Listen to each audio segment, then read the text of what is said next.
Greetings and salutations, all you beautiful individuals. It is another Epic League Unlock. Eric and Mark here with you guys for the final recap, overreaction. What did we learn from the Kespa Cup 2025? And first and foremost, I'm going 3 green check marks for this event as a whole. Now that we've seen it, even with the viewership issues, not being able to stream, blah blah blah, all of that, I'm still giving it check marks.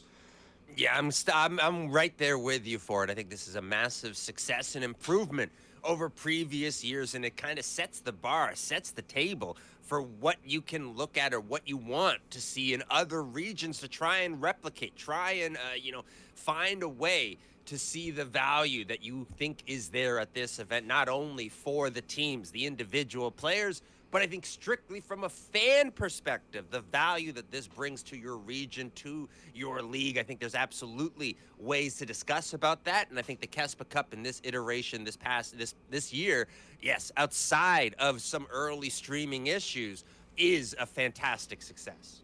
So we get a pair of near reverse sweeps to get through that finals weekend. But let's just go through the big heavy-hitting squads at this event and kind of go through what we learned, how we can overreact, and what to expect heading into the year. And we'll start with the first time Kespa Cup champions. You know this trophy is going above all the world's ones for Faker on that trophy case right there. And Pays got finals MVP, deservedly so. And I think the main thing we learned about T1 at the end of this event is expect a different play style for this team with Pays, because how many games at this event were guys running around low health waiting to feed Pays a kill, building whole comps around him? You've got Kyria playing a Yuumi in game 5.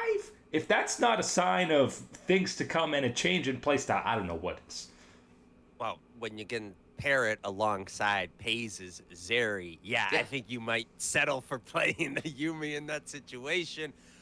Absolutely. I think it is identifying one of the play styles, one of the attitudes that we can see in strategies from T1 heading towards this year, the early part of the year that we will go through, is identifying that Pays is your hyper carry. He is someone that you want to be making sure you're taking those extra steps as much as you can to feed that gold down to the bottom lane, get him way ahead and accelerated, and get that damage popping off in these team fights.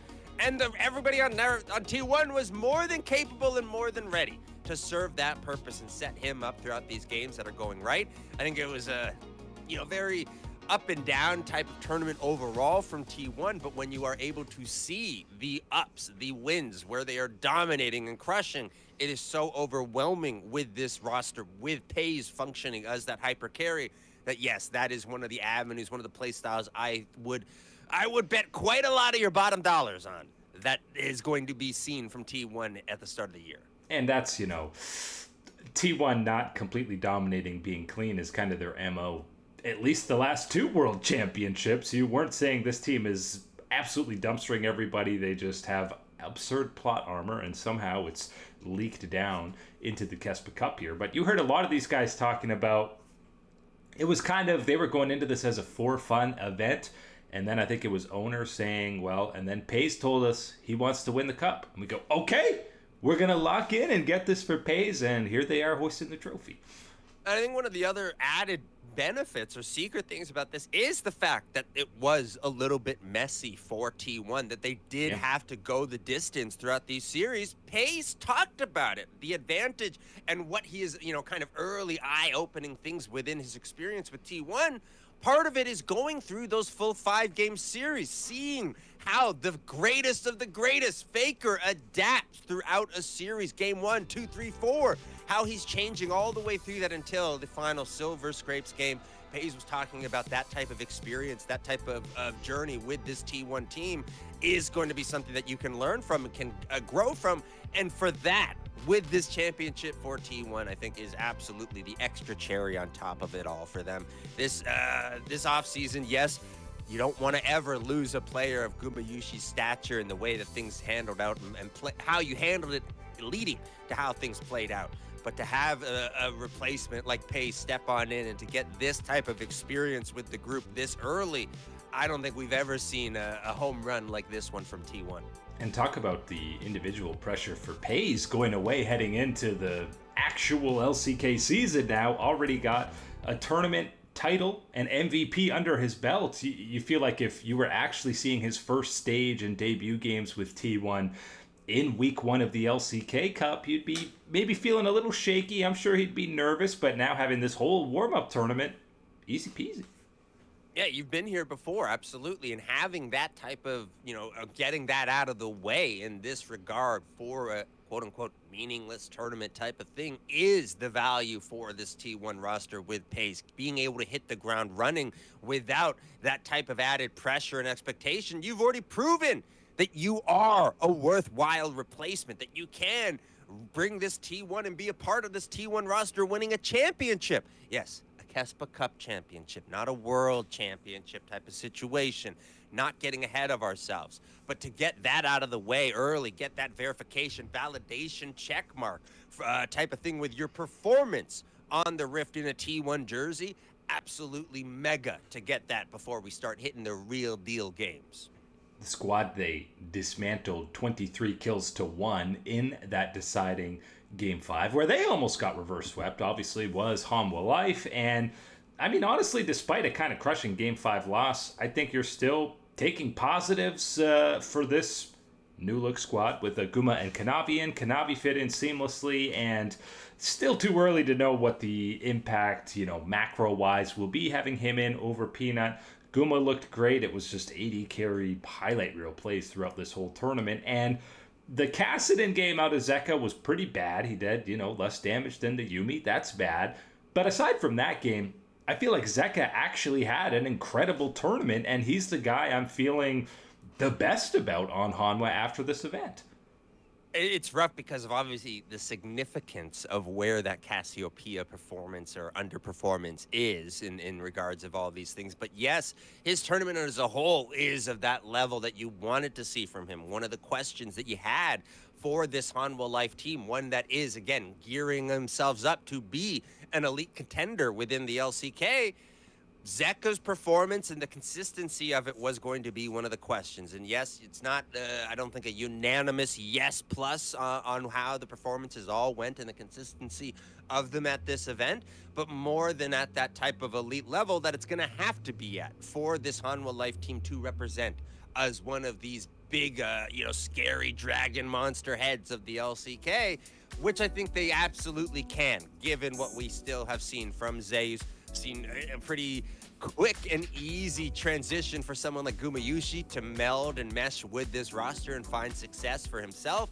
And then on top of it, the other last little bit was Kanavi and how he would fit into the jungle. How different would it be from having Peanut there? At the end of the day, not all that different. My man is still more than talented and capable of providing and, giving the avenues for this Hanwha Life team to follow up on his engagements. Yeah, and if Zeka plays like he did for most of this tournament, well, you're sitting with like a floor of top 3 in almost every role on this Hanwha Life squad, which is more than you can ask for in an absolutely stacked LCK. And Zeus looked like the best top laner probably still throughout the event, but what I learned from D plus Kia, one of the things, is that Siwoo has the potential and, the confidence, the courage to be a top 3, maybe even top 2 top laner in the LCK, and we forget that this guy's still only 18. There's so much more room for him to grow, but I saw so many flashes at this event that I'm excited for the full season for him. And I think this is going to be one of those D plus Kia rosters where it could either be so incredibly volatile. I think that we are going to see quite a lot of swings in performance with this squad, but I think part of it is eased a little bit, maybe smoothed over by seeing the growth from Siwoo in the top side and what he can bring this year round for D plus Kia. I just mean that in the sense that there still is a lot of green, a lot of young players on this team with Showmaker in the regard that you can see the power, the mental states all going up and down throughout the entirety of a year, a split, and what that takes. But the talent and those peaks that they can hit are of the level that can contend with the top teams in the LCK at the very least. And having that type of chip on your shoulder, that type of potential be available, knowing that you can push yourself to that limit and keep improving, That is going to be the scary thing, I think, for this D plus Kia, because if they start to prove to the rest of the LCK that they can perform at this type of level, they can get their confidence and comfort at that type of level of execution, they're going to be one of those teams that is a factor at the very tippity top of the standings. And they're in midseason form early, going up 2-0 in a series and then proceeding to throw a 9K gold lead against T1 to ultimately lose the series. That's peak playoff form, D+. We're getting this early. I don't want to make any comments about that. I don't want to have to talk about that one from D plus Kia, but I think that's more T1 coordination. It's the plot armor again. Plot armor. Yeah. Making the difference in that one for D plus Kia. But I think, again, what we have seen, the improvements and kind of growth of a player of CU in the top side, maybe a showmaker that, again, always looking for what level of interest and excitement he's got within the game. And I think maybe with these quest items coming on through for the mid lane role could be an avenue for him. And then Smash in the bottom lane, of course, is always going to be one of the things that you want to check in on with this D plus Kia team, and has the potential to be one of the most rising stars within the LCK.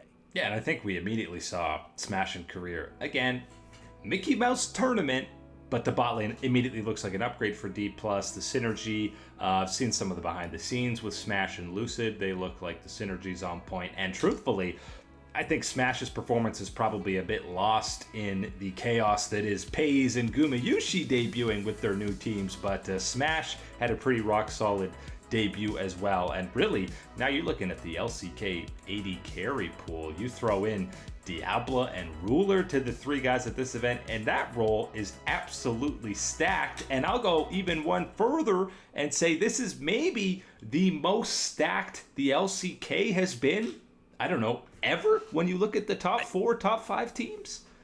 I think so, and especially given kind of the landscape of the free agency that we just had within League of Legends, and especially the LCK, and the lack of really, prior years. You could go back to big exoduses of talent going away on these import contract situations. Not really what's happened. You've had a couple guys return in previous years, and so yes, the pool, the ocean is stock full of these incredible monsters that we know are going to be here in the LCK. And yes, add a brand new one to the list in what we are going to see from Smash with D plus Kia this year. Yeah, I mean, you can consensus put Gen G, Hanwha Life, T1 in whatever order you want and that top 3.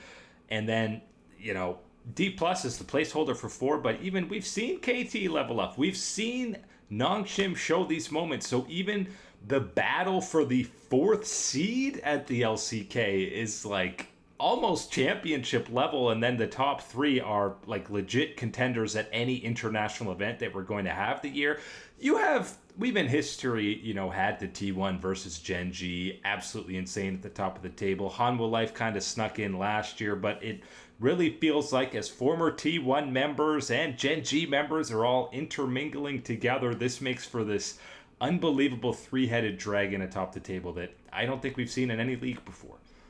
And that's a 3-headed dragon with one other dragon, pesky D plus dragon, hanging out in the background, trying to find a way into that picture. It's the angsty teenage dragon trying to hang out with the older guys, He's still there. And then behind that, there's a couple of little lizards waiting around for the playoff action in the LCK. So yes, you better believe that there is absolutely a lot of that. I think it is a different year when you have that type of conversation about the 3 top teams with the D plus Kia lurking, trying to prove that they belong in that type of conversation and power level. And then outside of that, even, yes, the conversations about Nongshim, who steps up, who finds a way, BNK, who finds a way to be that playoff team, and can that playoff team be a team that is going to matter, be a dark horse, be of some threat level that can take down these juggernauts at the very top of the region. I can't wait. The LCK, and especially the way that this Kespa Cup has, primed it for us with seeing these full roster teams collided at each other this early. I'm so thrilled and so excited for the next year of the LCK.